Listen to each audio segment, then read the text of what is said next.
We'll go ahead and keep waiting a few more minutes just to see if some more people join in.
Can you all see my screen now? Yeah. Okay.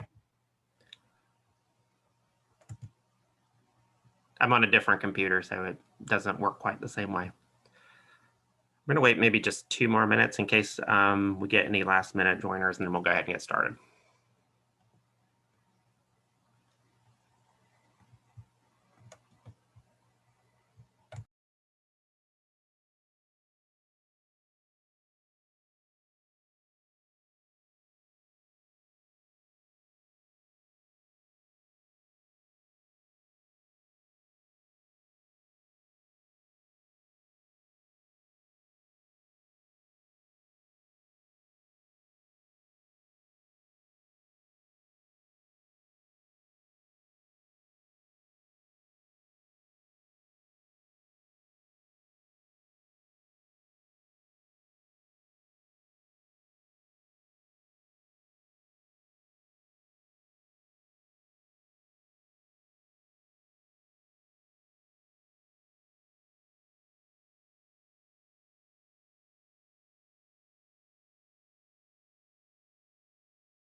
Okay, we'll go ahead and get started now.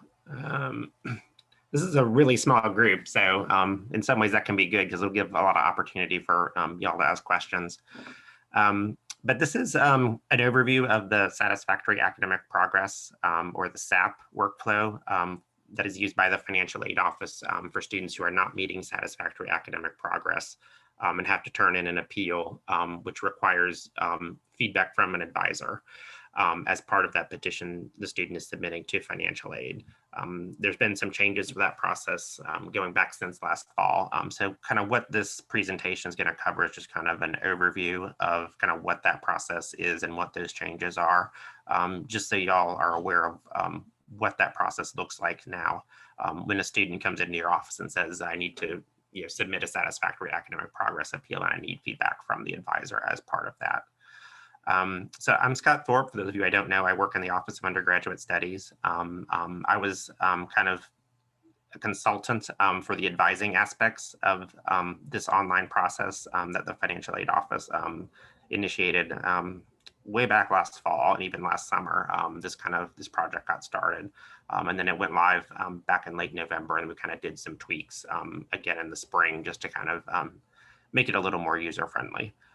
I do have some slides I'm going to start with just to give you some context and some high-level overview, but I want to spend the bulk of this time actually looking in the form itself and kind of doing a demo so you can kind of see what the form looks like and how you access it from the advisor side of the house. So I'm going to go ahead and get started with the slides here.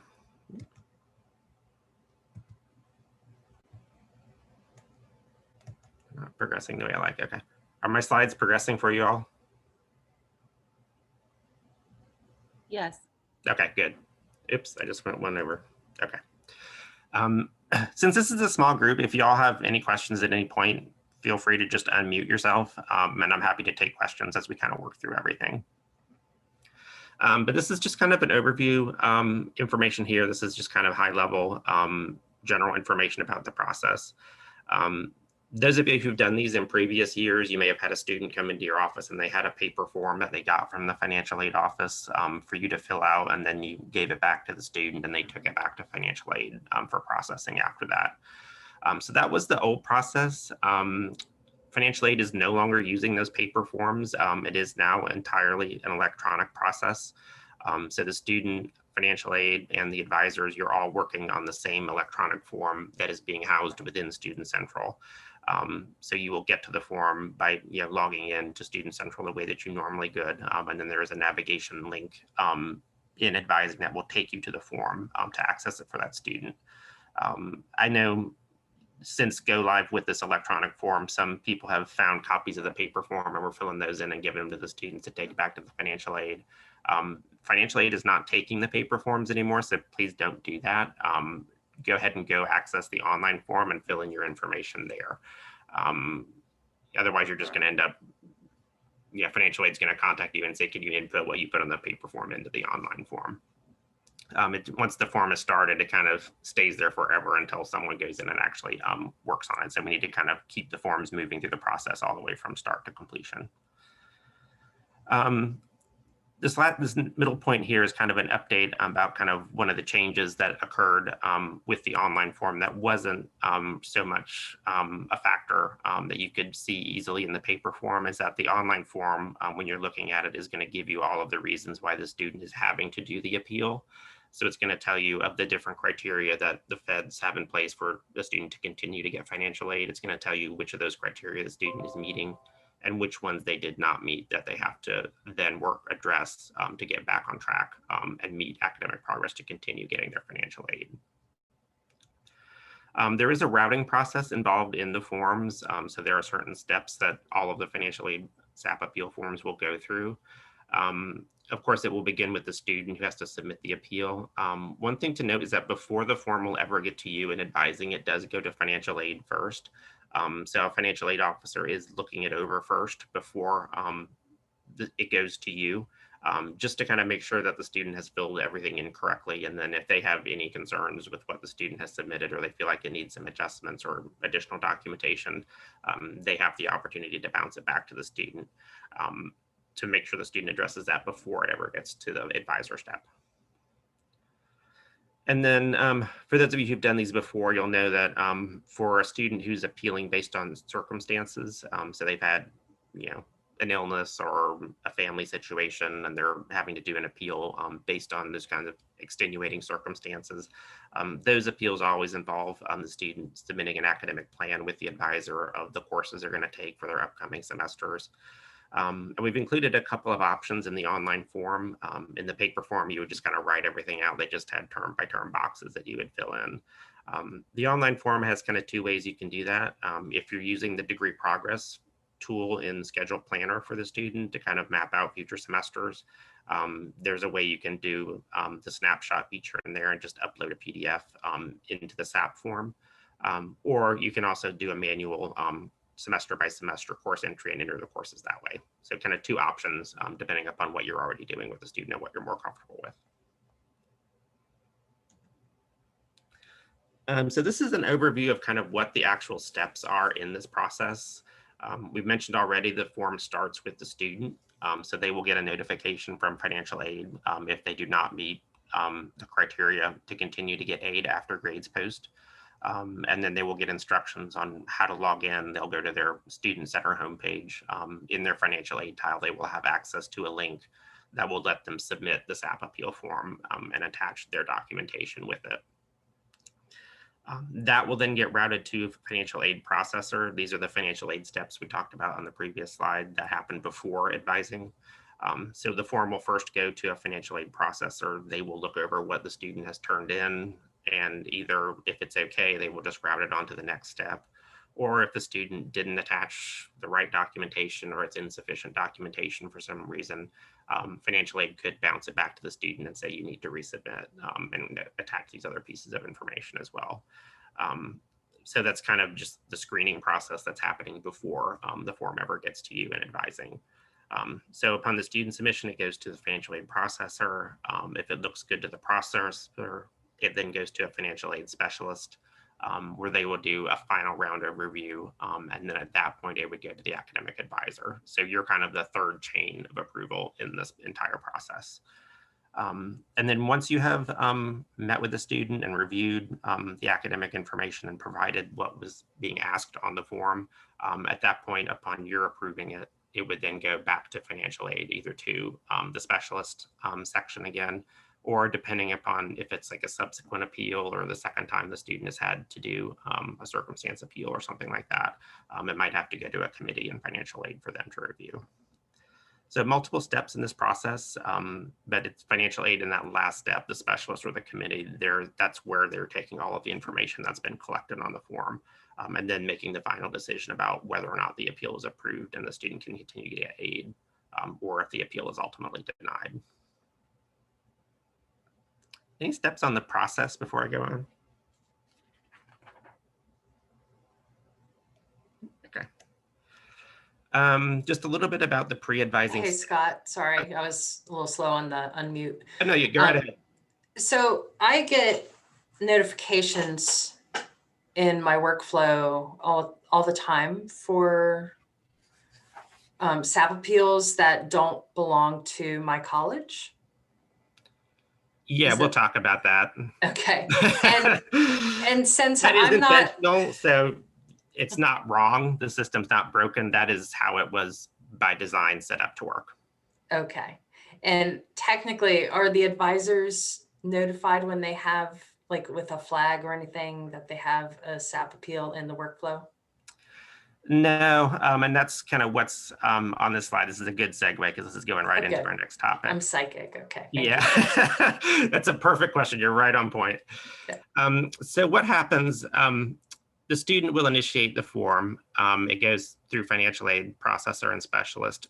After the specialist has approved it and it gets routed to the advisor, that triggers an email notification to the student, letting them know that the appeal is now with the advisor and that they are required to contact their advisor to continue the appeal process. So the email they get includes a link to the advisor search website, so they can, if they don't already know their advisor's contact information, it routes them to that link there that you're seeing on the slide there, so they can search for their college and their department and find their advisor that way.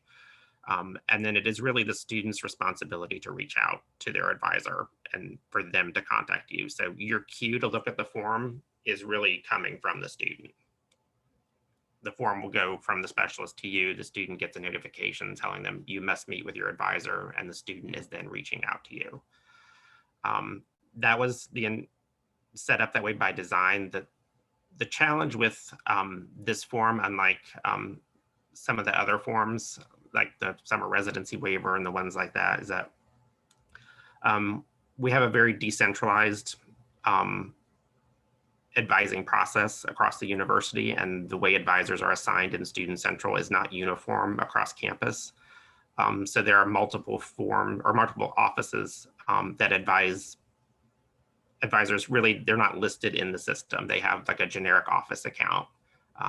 It's like College of Hospitality or something. I'm making that one up, College of Business. And there's not an individual person listed. So we can't route a form to a generic office. It has to go to a specific individual who can actually take action on it. So the only way we could do that is to kind of have the notification go to the student, and then the student will have to reach out to their advisor. Because with the advisor assignments, the way they're done in Student Central, there's no way to route a specific form to an advisor, because there's not necessarily an advisor always assigned to the major. Does that answer your question?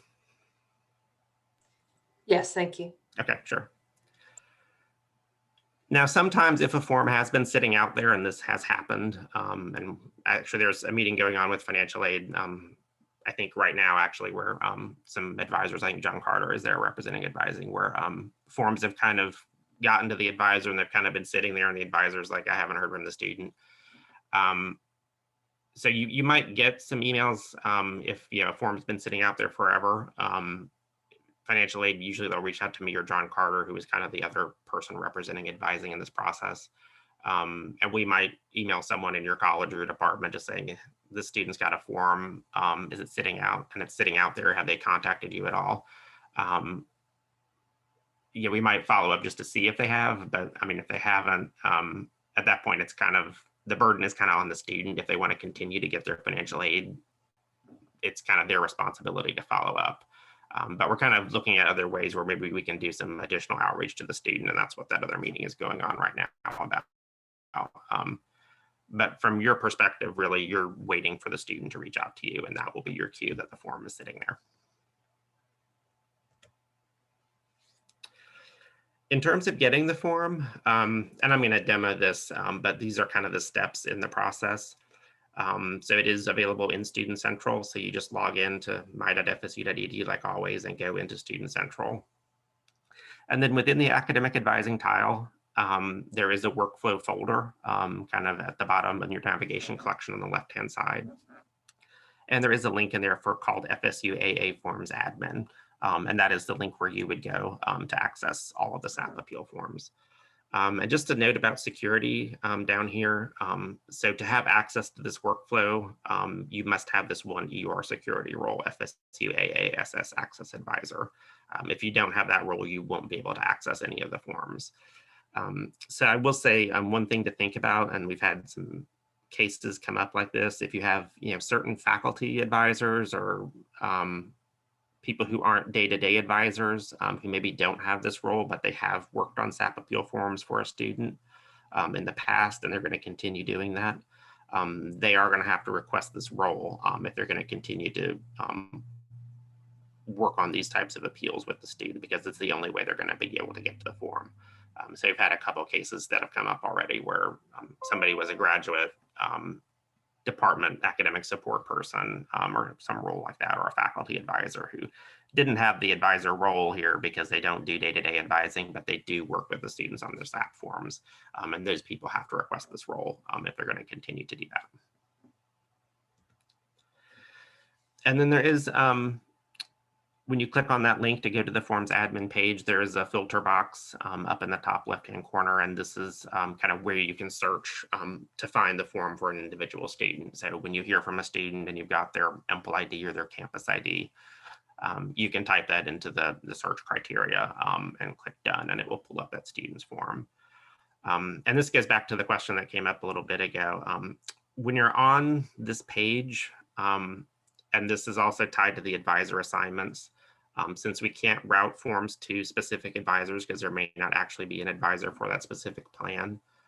When you're accessing this page, this is a repository page. So you are seeing every SAP appeal form for every student in every college.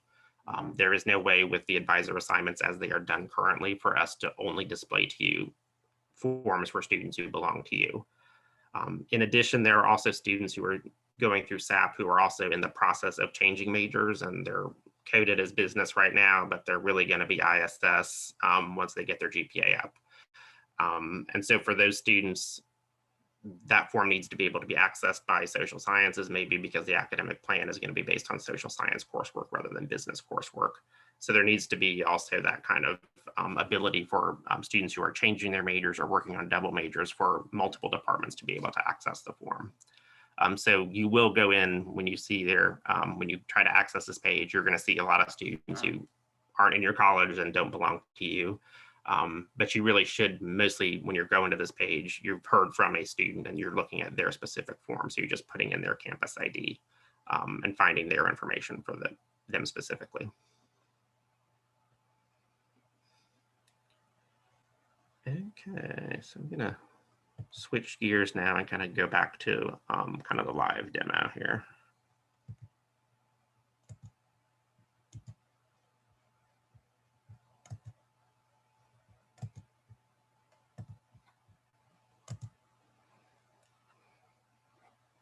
Okay, so this is kind of just, the FSU student homepage, faculty staff page that you're all familiar with. I'm going to kind of just walk through a form right now. I've got, this is a test site, so this is not live. This is kind of information from back in early April. But I wanted to have a specific student and a specific scenario in mind, so y'all had a good example for me to show you today. So this is not live, so if you're trying to follow along in the live site, you won't be able to, but you'll just have to kind of look at what's on the screen here. But to get to the form, you're going to go to your academic advising tile, like always.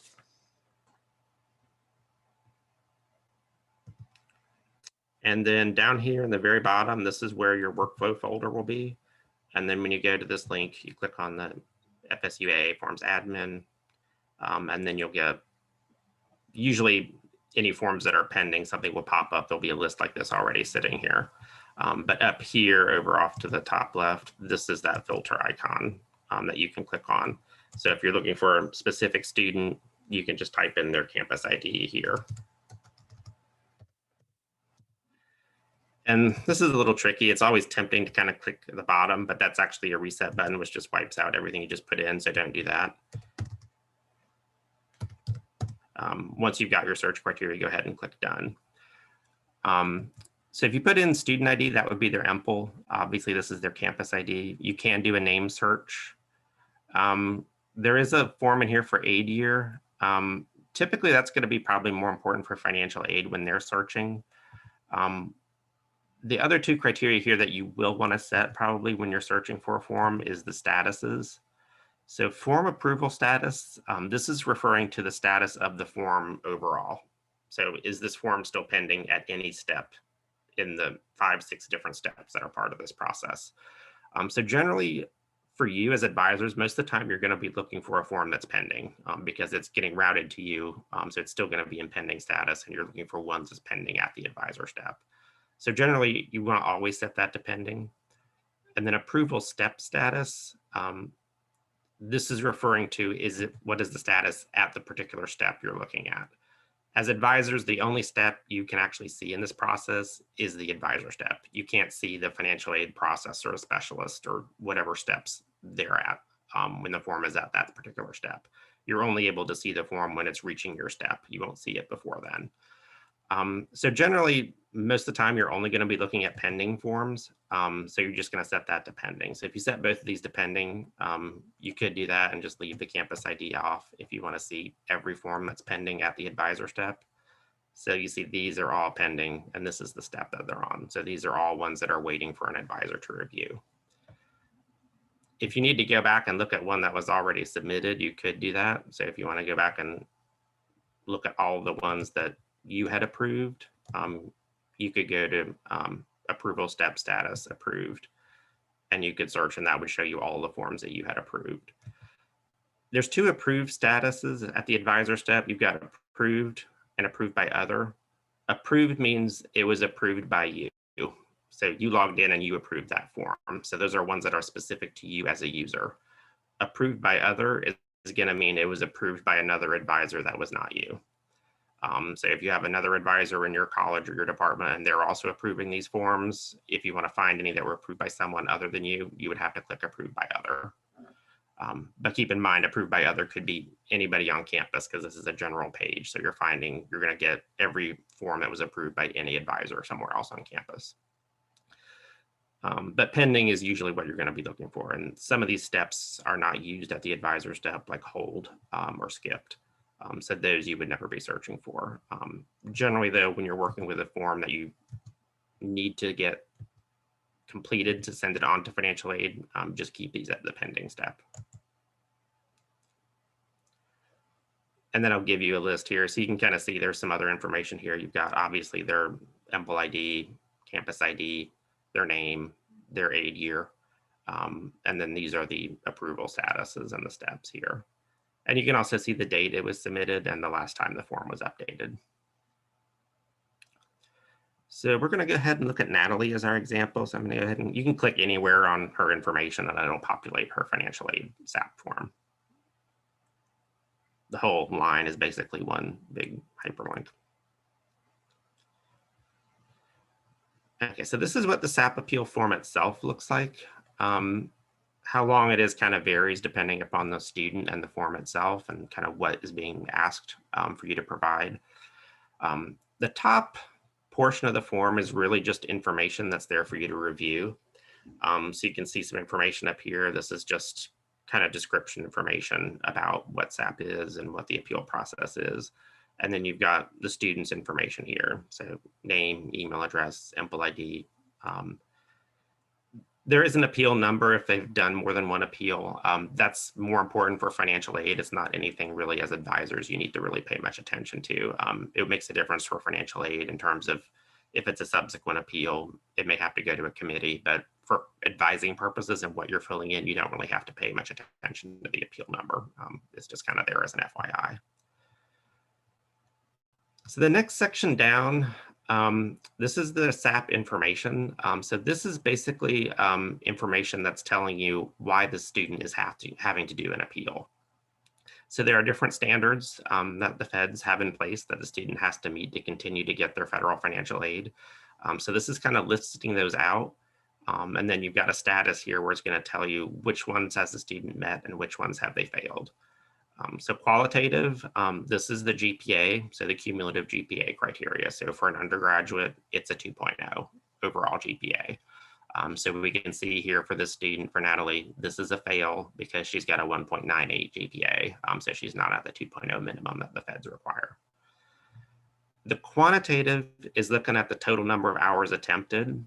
So for your typical undergraduate students, they can continue to get federal aid. If they're in a 120-hour degree program, they can take up to 180 hours on federal financial aid. If they go over the 180, that would be a fail because at that point they've exceeded the quantitative standard. This person, she's only at 90 hours, so she's meeting that one, so she's good. She's not over the 180 hours attempted yet. She's only attempted 90 hours, so she's got another 90 hours she can go before she would fail the standard. The percentage complete, though, this is also a fail, and this is the federal requirement that students must have passed 67% of their attempted hours. So she's attempted 90 hours, so she must have passed 67% of those to still be meeting this criteria. And we can see in this case, she is not. She's only passed 51% of the 90 hours she has attempted. So this is also a fail for her. So she's got two criteria she has to address and to get back in good academic progress standing with financial aid. The other pieces down here, this is just kind of additional information. Most of this is just being pulled in from Student Central. You can see the student's academic level. She's a sophomore in classification. And then this is program plan information. So this is just displaying what is her academic plan information at FSU. This is a very straightforward example. This is an exploratory student. She's still lower division. Program status here is important, especially when we get to the recalc section of the form. But this is displaying for this student, it's only showing one row here. You might see more than one row for other students because this is pulling in any previous degrees the student has earned at FSU. So if this was a student who had finished a bachelor's degree in biology and now they were readmitted to do a second bachelor's degree in neuroscience, for example, you would see there would be two rows here of undergrad career, and the biology one would say completed because the student had graduated, and this one would say active. You might also see a career where maybe the student started out as non-degree seeking and now they're degree seeking. So there might be a non-degree career with a status of discontinued because they're no longer in that career. So this is kind of a comprehensive, what has the student done? What careers have they been in at FSU in any capacity? And the status will tell you kind of which ones are active or if they've graduated or discontinued that one. So it'll be more a lot of times than just whatever their current major is. The other thing to note, I haven't seen an example of this yet, but I'm sure it probably will happen at some point. This is not dynamic data. So this is pulling in for the active career on the plan information that you're seeing here and the program information. This does not update after the form is routed to you. So this student was exploratory at the time this form was routed to the advisor from the specialist step. If the student went in the next day and changed their major to biology, the form itself is not going to update even though her record in Student Central will. So if you see a change here where there's a discrepancy with what's on the form with what's in Student Central when you're looking at the program plan stack or the academics tab, that's just because the student has changed their major since this form was turned in. The form itself, what's there will not update. But if they've changed to a new major, then this would be a case where the new major should really be filling in the form because the student is going to be doing an academic plan and all their academic information is going to be based on what their new major is. So I just like to point that out.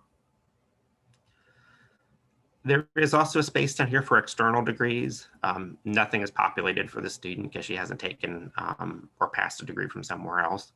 But if this were an AA transfer from TCC, it would say degree AA TCC and the degree date. So you could see any degrees the student brought in from another institution would be listed there. And this is information here just about the type of appeal. And this gets important because the information you have to fill in on the form as the advisor is really based on what type of appeal the student has turned in. So there are two different types. So you have your appeals based on circumstance. So these are the extenuating circumstance cases where the student's been sick or parents been sick, their house burned down, they had COVID, any type of extenuating circumstance. They're working with victim advocate or something, or dean of students on some kind of extenuating situation that's going on with them that's impacted their academics. So they can file for an appeal based on that, and this requires them to provide documentation to financial aid about what those circumstances are and how they're working through it. The other option is an appeal based on hours, and these are frequent when you've got like students with high transfer hours. If they've transferred in with 130 hours from TCC as part of their AA degree, you may need to look at those hours as part of this appeal, because some of them may not be courses that they actually need that could be removed from their total. The other appeals based on hours, in addition to the high transfer students, would be the students who are kind of doing multiple degrees. So they finished one undergraduate degree, now they're doing a second one or maybe a third one, and they're racking up a lot of hours that are all within an undergraduate career. And there needs to be just kind of an audit, a recalculation of their hours to see how many of them are applying towards the degree they are currently working on. So for this student, you can kind of see here, it'll say what type of appeal are you submitting. This is what the student has filled in when they were filling in the form, so they can check circumstance or hours. And this is kind of part of what the financial aid office is checking for before the form gets to you, is to make sure the student has selected a type of appeal that is appropriate. If they check hours, but they've only attempted 50 and they have no transfer credit, that's not an hours appeal because the student doesn't have any transfer hours. So that's a case where financial aid is probably going to kick the form back to the student. Or if they turn in a circumstance appeal and the documentation is incomplete or something. This is what financial aid is checking for, just when they're doing their review before it gets to your office to make sure the student has filled in everything correctly. If it is a circumstance appeal, there are some options here. These are filled in mostly by financial aid. It could be an original circumstance. If the student had one circumstance and now they've got a different circumstance, so one semester they were sick, the next semester their house caught fire, that would be a subsequent appeal to a different circumstance. Or there is also an option for an extension to a circumstance. This part's not so critical for advisors. The type of appeal will impact the information you have to fill in below. But this part here is really kind of more relevant for financial aid. And then recalculation of hours. This part is filled in by financial aid as well. So they have the option to check yes or no if a recalc is needed. So the student might only submit a circumstance appeal, but maybe financial aid's looked at their record and think they've got a lot of transfer hours. So maybe there needs to be a look at that transfer credit. Financial aid might go ahead and check yes, even though the student has not submitted an hours appeal. But if they do check yes here, then this is going to trigger a recalculation section on the form when it gets to you that the hours need to be looked at.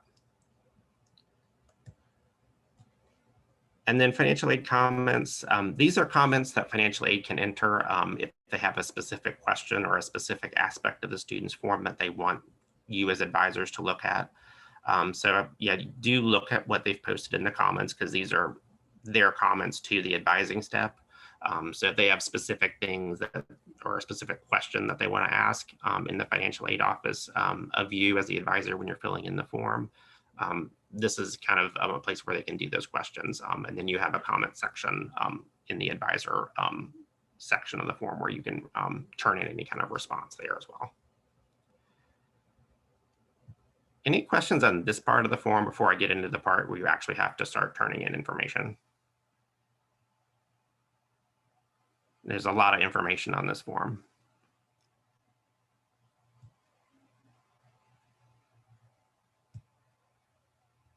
Nope. Okay, we'll keep going. So you've got this bright red bar right here. So this is kind of the demarcation of where your spot of the form actually starts. So everything beneath this red bar to be completed by advisor, this is the part of the form where you'll be filling in your information based on your interaction with the student. So if the form requires a recalculation, so if financial aid is checked up here, should a reevaluation of attempted hours be included? And they check yes here. Anytime that's checked yes, you're going to see this section on the form. So this is going to ask for a recalculation of hours. And this is going to be the recalculation either for the situation of the student who has a ton of transfer credit, and maybe not all of that credit is degree applicable, in which case it can get removed from their total attempted hours. Because for transfer credit, we can do that. We can't remove FSU hours from their attempted hours. Everything they take at FSU counts, but we can remove transfer credit from their total attempted hours according to the regulations. So that's part of this evaluation for a recalculation, is looking at, does the student have any transfer credit that they really don't need that we can just remove from their attempted hours total to get them back into meeting the criteria that they need.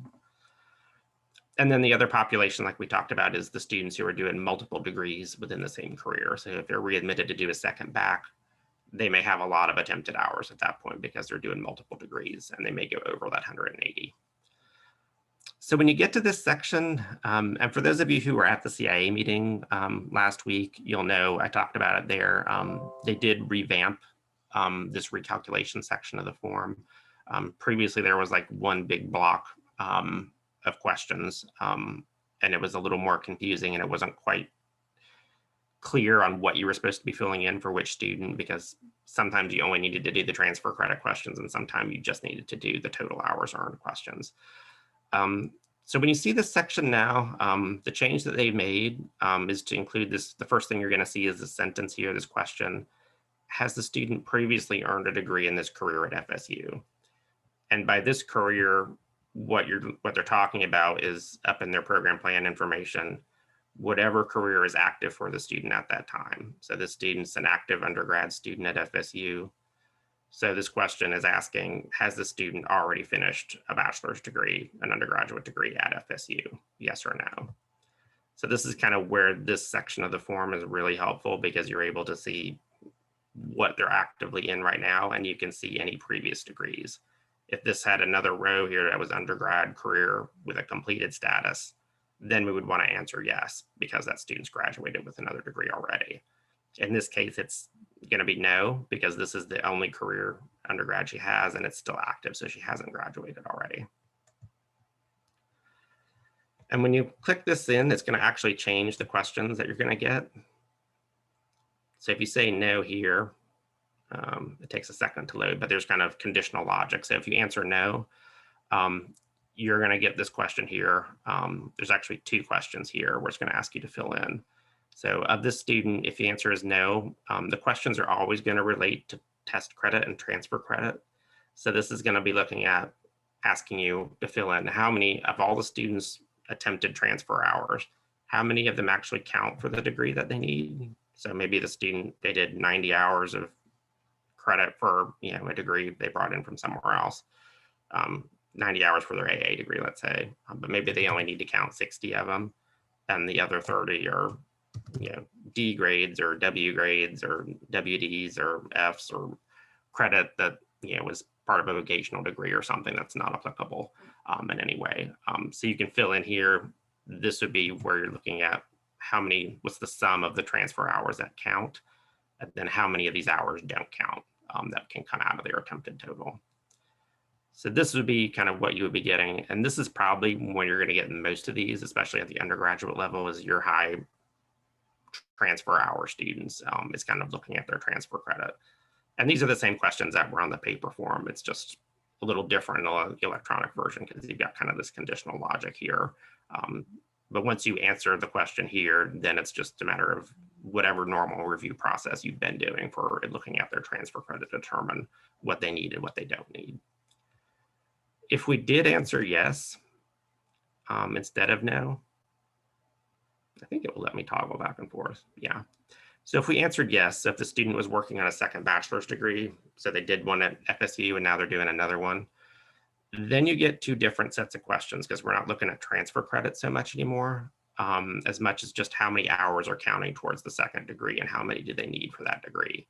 So when you answer yes for the second bachelor students, you get these other set of fields here. So total hours required for the degree, And this is just the number of hours required for that program. So if they're in a second bachelor's degree, I mean, it's always going to be at least 30 hours, but it might be more depending on the program. So if it's a 36-hour program, you would put in there's 36 hours required for this second bachelor's degree.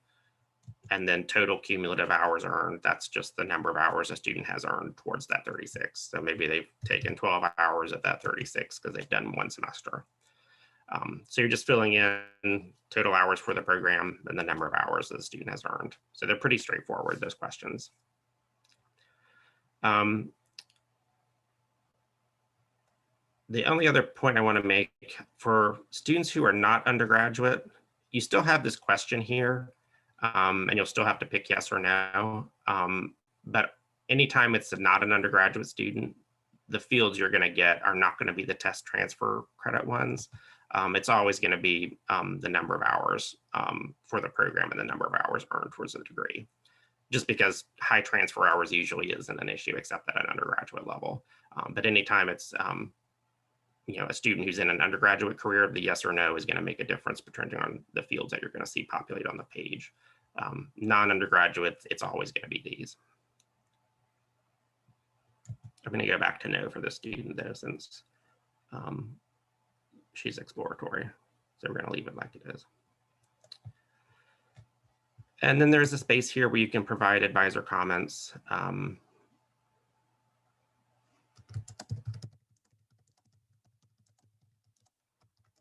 Maybe this person did an AS degree. So those 30 hours were part of her AS degree, and we're just going to make a note there that those are the ones that we've excluded.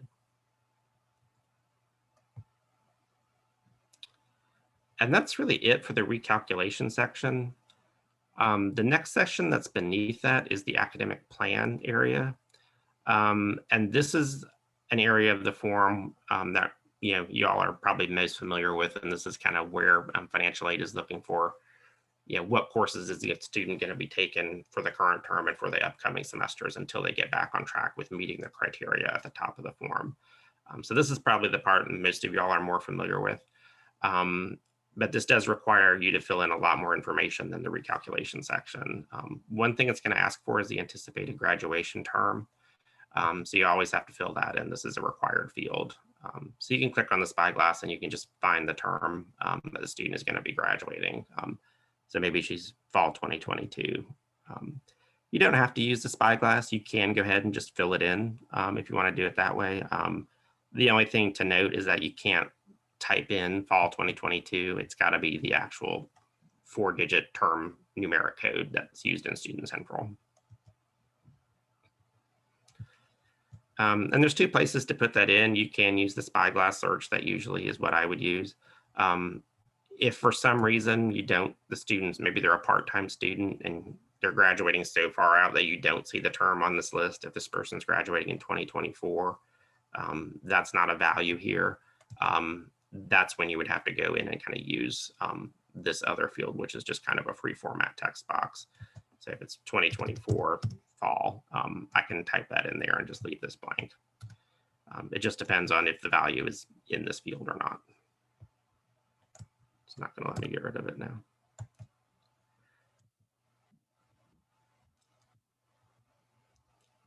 And additional academic information. So this is another free format text box.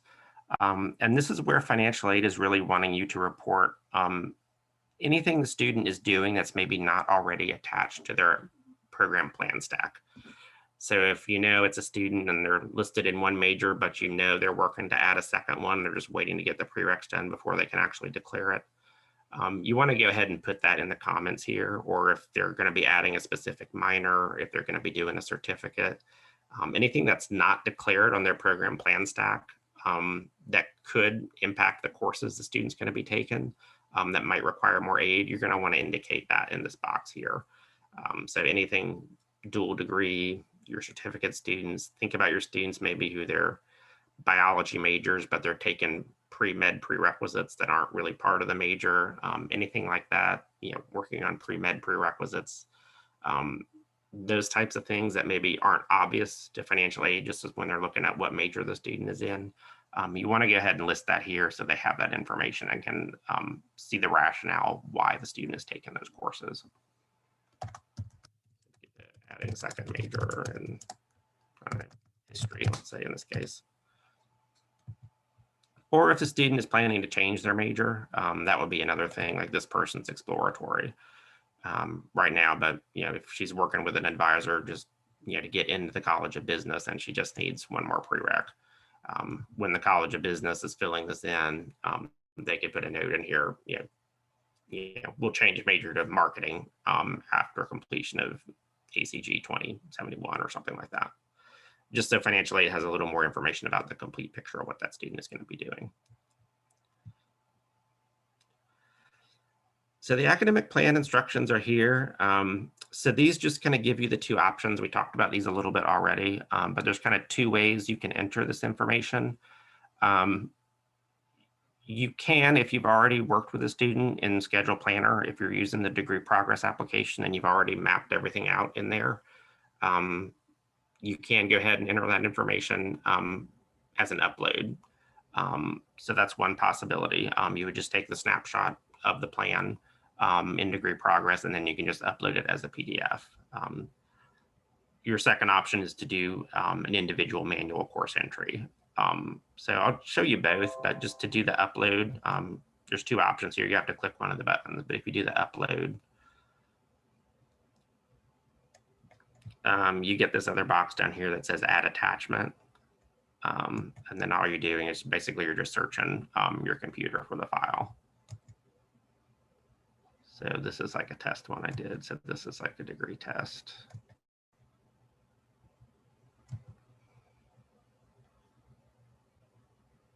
Upload complete. And now that file is attached here, so we can route this to financial aid, and then they can access it and they can see what the student's plan is.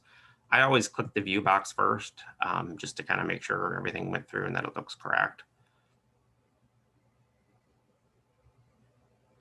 So this is the snapshot from the degree map, the degree progress tool and schedule planner. So it's got the courses the student's going to be taking for the next couple of terms. This is old here, but it would be a similar format to this. You would have the test student, the student's information up here, and then the courses that they're taking term by term here. One thing I do want to emphasize with this, financial aid, the whole goal with kind of having an online form is kind of having, for financial aid, them getting consistent and uniform information. Please don't use the upload feature and upload like your individualized departmental grad check forms. That's really not what they're looking for. The upload really needs to be the degree progress, because the individualized department forms vary so much from one department to another. It's really hard for financial aid to figure out what's on one for criminology and what's on one for biology. The grad check forms look totally different, and they don't want to kind of have to do an individual audit of every single one. So if you're going to do the upload, please just do the degree progress tool and upload that snapshot function from there.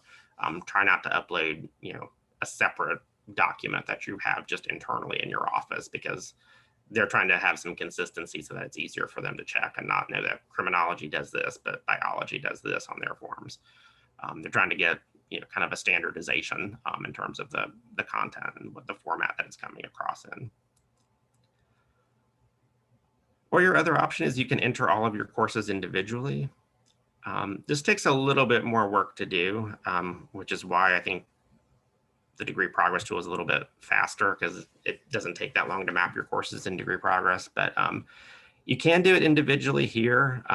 When you do that, you've got options like this, and you have kind of these plus and minus buttons, because it's going to default to basically it's going to start with just one term. And then one course, and you're going to have to kind of use the plus buttons to add additional terms and additional courses. So if we want to start the student, and you wouldn't be including any, you'd want to include any in progress courses. So current term or the first term, the student is going to be taking courses, anything where grades haven't posted yet. So if this one's starting in the summer, that would be the first semester where grades haven't posted yet. So if she's starting her appeal in the summer, that's when we want to start tracking. So we'll do summer 2021.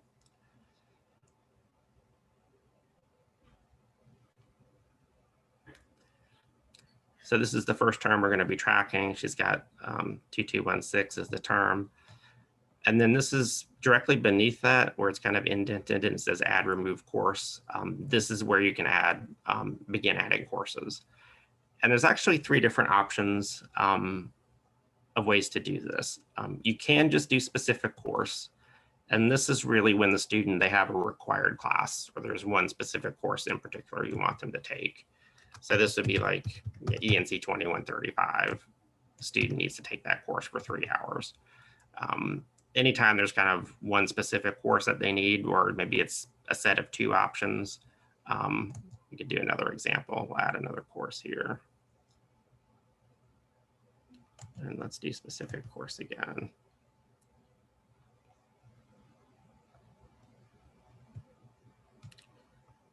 So maybe this one is POS 1041. But there is a box down here where you can list an alternate. So maybe the student's working on civic literacy. So their goal is to take POS 1041, but the alternate would be AMH 2020. So you can list specific courses and then use the alternate course box just to list any variations. If the student can't get this one, they can take this one instead. Just so financial agency, if the student takes this course, they'll know that this was an approved alternative to this one when they're doing the review at the end of the term when grades post. So that's one option, is just to list individual courses. Another option is by requirement.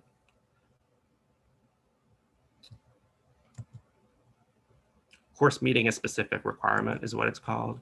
And this is kind of what you would use.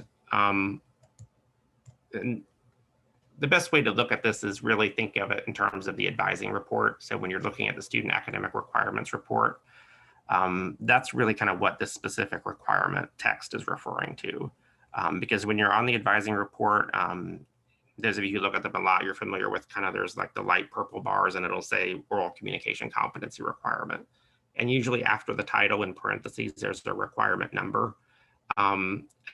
And that's really kind of what this is asking. So for example, if we're working with a student and she still needs her oral comp course to meet oral communication, and we don't care which course she takes, maybe it's just anything on that list, you can look at her advising report, find that oral communication competency requirement. You'll see that number, it's requirement 9. And you can put that requirement number in here. So you can do like RQ9, requirement 9. And then financial aid will know, they can look at the advising report and see, oh, she's enrolled in a course that's counting for requirement 9 for OCCR. So that's a course that she's meeting that requirement. It just gives you more options without having to specify a specific course. You could put SBC 2608 up in here instead as a specific course. But if she can't get that one and she takes something else on the list entirely that's not listed as an alternate, that could cause an issue in financial aid when they're doing the audit if they don't see what she took as an actual approved alternative in this box. So by doing it this way, it's like we know that if she takes anything that's counting for that requirement in her advising report, financial aid will know it's okay.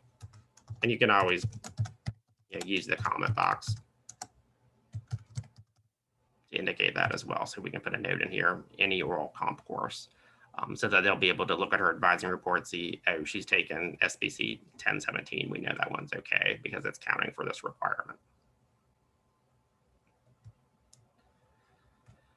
And your last option in terms of type is total hours requirement. And this we included just as a way to capture elective hours the course needs. So these would be any courses the student is taking that they're not for a major, they're not for a minor, they're not for liberal studies, not 3,000 and 4,000 level. This is just the student needs, 6 hours of electives this semester. We don't care what they are. The reason we included this as its own category is just because there's not a 120-hour requirement box in the advising report. It basically looks at major requirements in liberal studies, but there's not a 120-hour requirement. So there's nothing, we couldn't include it in this option by a specific requirement because there's not a requirement on the report specifically for that. So this is just a way to indicate if the student, she's going to take speech, POS 1041, ENC, and then 6 hours of electives. That's her 15 hours for that term. This is in the summer, so that's an ambitious schedule, but this is kind of a sample schedule for the student and kind of the different options you can use to kind of input these courses. Most of the time, and the ones I've seen, most of the people tend to be using the specific course and listing the alternates, and that's fine. But you do have other options here if you want to go ahead and use these. And you can add multiple terms too. So we just did the one term. These are all kind of under summer 2021. If we want to add a second term, you would click that top plus sign up there. And then now at the bottom, we've got a second term. So now we're going to plan second term. And it's going to go through fall. So now we can plan the fall semester.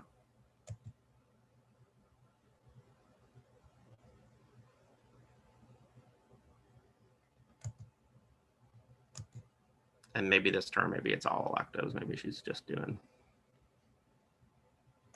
15 hours of electives. And you can always delete one if you change your mind or the student changes their plan or something, or you click the plus sign one too many times by mistake. You can always go in and kind of just hit the minus sign and one of them will go away. One thing to note when you're filling in the academic plan, I know when I was doing these back when I was in advising, I would always kind of just map everything out all the way through to graduation. It's not really necessary to do that. Financial aid is really only looking at how far does the student need to go to actually get back on track. So if they're failing just because of the GPA standard, you really only need to plan enough coursework to get back to the 2.0. Or if they failed the percentage, you really only need to plan until they get back to that 67% mark. So it isn't necessary for every student to plan all the way through to graduation. It's just kind of getting them back on track, planning as far out as the student needs to have in their plan to get them back so that these are all being met and they're not having a failed status anymore. So if she can get back to her GPA and back to 67% after one term, you would only need to plan one term, not the whole rest of her 3 years or 4 years or however far it is.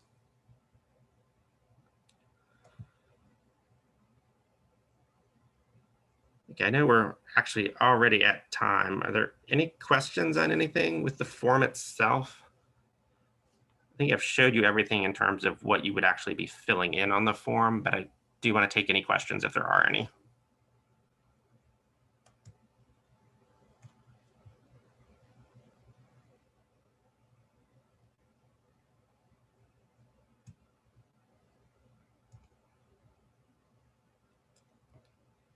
Nothing so far? Okay. Yeah, I know we're at time, so I don't want to take up too much longer. When you have filled in all of your information here, after you've got all of the information filled in on the form, there are 2 buttons down here that are options for you. If you click approve, that basically means you're telling the form you're done. You filled in all the information that you as an advisor need to fill in. And then once it's approved, you're not approving the student's appeal, you're just approving the advisor step. That will then route the form back to the financial aid office, where either the specialist or the committee will take a look at it and then make the final decision about whether the appeal is approved or not. The save button is there as an alternative. Just there's kind of 2 uses for this. One is kind of you get started filling out the form and you get halfway through it and then your phone rings and you get called away and you don't have time to finish it. You can click the save button and basically it just saves your work, so you can come back to it later. The thing to note about the save button is the form is still in pending status. So basically it's still accessible by everyone else. So just because you have saved it doesn't mean another advisor couldn't go in behind you and change everything you put in there. It's still in pending status, so another advisor could go in and access it, which can be a good thing. And kind of the other use for that is just kind of looking at, you know, when you've got a student, maybe they're a dual degree student or a double major, and you need information from that other major on their academic plan about what courses they need to take. You can go ahead and fill in your information if you've met with a student first, save that to lock your information in, and then they can go meet with the other department, and then they can go in and still access the form and they could add in the courses they need to take for that other major, that other degree. So it's just a kind of way for you to kind of enter your information, but still have another office on campus go ahead and look at it if the student's working in more than one offices or working with more than one advising team. But save does not send the form anywhere. It's basically you're just saving your work. So at some point when everything is filled in, you do have to go back and click the approve button to route it on to the next step. Down below here, this is just the approvers for the individual steps. You probably don't really have much reason to do this, but if you wanted to go back and look and see who approved the other steps, you could do that. So if I wanted to see who the financial aid specialist was, I could go back and click on that and it'll say Chrissy Brown was the financial aid specialist who looked at the form before me. And if I wanted to see who the processor was, I could see that it was Chrissy also. So if you need to go back and see kind of who approved the form before you, you can do that and see that there. Step 3 is always the advising step. So that's kind of where you're going to see pending for you, because this is the step that you're on. You can look at the approvers there. It's going to be a long list because it's basically everybody with that access advisor role has access to this form and is able to go in and look at it. And then this would be not routed. This would be kind of the final step in the approval process. So this is where the form is going after it leaves your office, after you have approved it.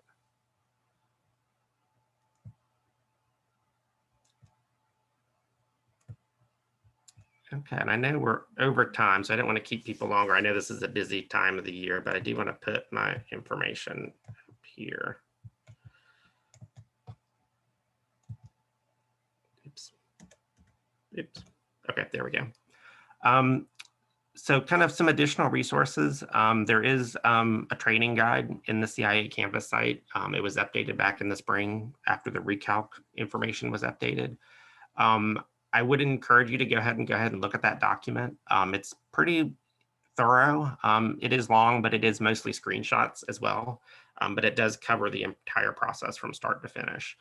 So it is a good way to kind of go ahead and, if you need to refer back to what does this mean when you're looking at the recalc section or something like that, or what are my options for, filling in the student's academic plan. It covers everything that's involved in that process.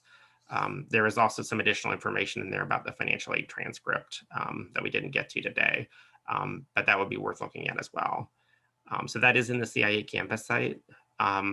If you get a specific form for a student and you're kind of stuck on it, or you have questions when a form gets routed to you, you can reach out to me or John Carter. John was working on the form with financial aid as well. We were kind of both in that committee that was kind of developing the workflow routing process for this. So if you have a specific form you're working on for a student and you have questions about it, please feel free to reach out. We can always set up a Zoom meeting just to kind of work through that one form or take any questions you have about kind of what you need to fill in and what questions you have. We're happy to address any of those. And I can take any last minute questions now if anyone has anything before we sign off.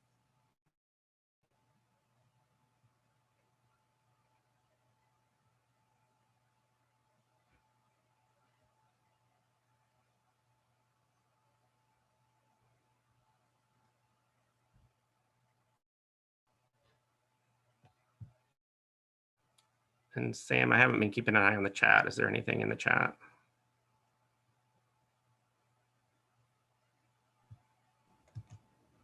I did put something earlier, but you answered it. Yeah. I did? Okay. Mm-hmm. Oh, is that about the 60 hours for the AA? Yes. Yeah. So yeah, if they're an AA transfer, they couldn't transfer in with less than 60 hours because of the articulation. Right. Other than that, the chat, not very lively.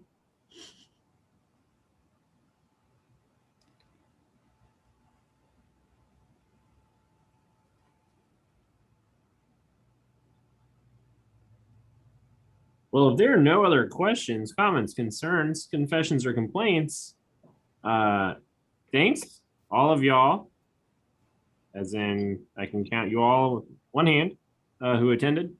Hopefully this was beneficial to you. This is recorded. If you need to come back and kind of recalibrate and make sure that you're doing this process right, I'll upload this to CIA ideally by the end of the day. But otherwise, you are all free to go. Thank you. Thanks. If you have any questions later on, just let us know. Thank you.